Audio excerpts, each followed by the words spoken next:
Hi, Bill Henshaw here again for the Constitutional Crisis Channel. This one's kind of a quick follow-up to a question I was presented with by one of the people that's following my videos, and I'm greatly appreciative of that. And I was asked what I meant by the use of the term free white person, quote unquote, as to what it meant. With the question was, did I get that from Black's Law Dictionary? And I responded that no, I didn't get that from Black's Law Dictionary, despite the fact I have the third and fourth editions of them, and they're real good editions, by the way. I encourage you to get them. The third edition was issued in 1933, an especially important time. The fourth edition in 1968, and they're both real good to have.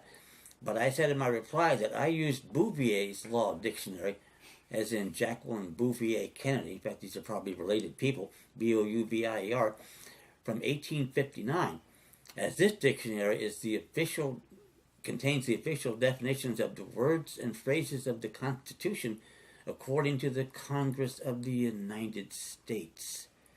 And all of this occurred prior to the war between the states, prior to the Reconstruction Act of 1867, prior to the War Amendments, the 14th and 15th, and certainly before the revised statutes of 1875. And this last one is really important because all these badges, the letters I read to you from the Attorney General's office, all the research they do only goes back, as far as they're concerned, if it goes back even that far, to the statutes that came into existence as a result of the revised statutes of 1875, all of which are based on these prior war amendments, and none of which can be relied upon. So that's why I said, no, I don't use blacks. And also with the phrase I got back, free white persons, I almost never use that in any context. I will say free white citizens with a capital C. I might say lawful de jure free white sanguineous citizens. I can use that.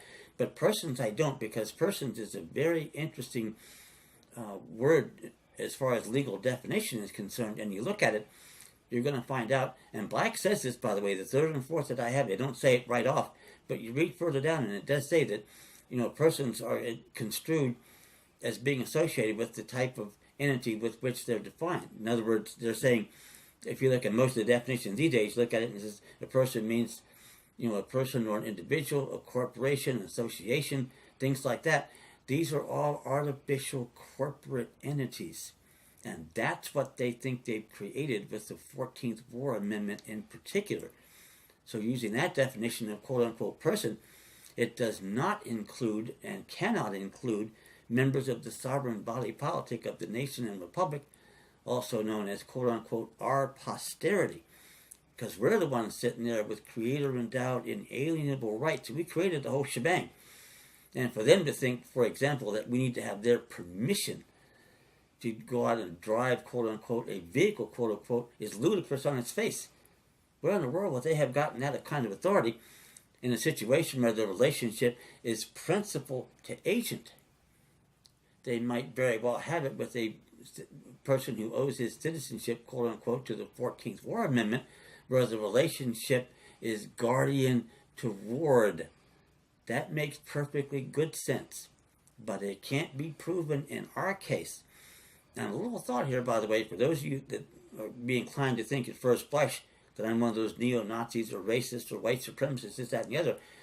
Keep in mind this, if we as white citizens don't have any rights, you can't claim them either.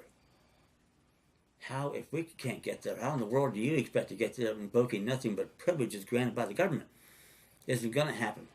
Sorry to tell you that, Al and Jesse, but you can forget about that one. And the case closed. In a different context than what I read about the Kennedy assassination, but that's a story for another day.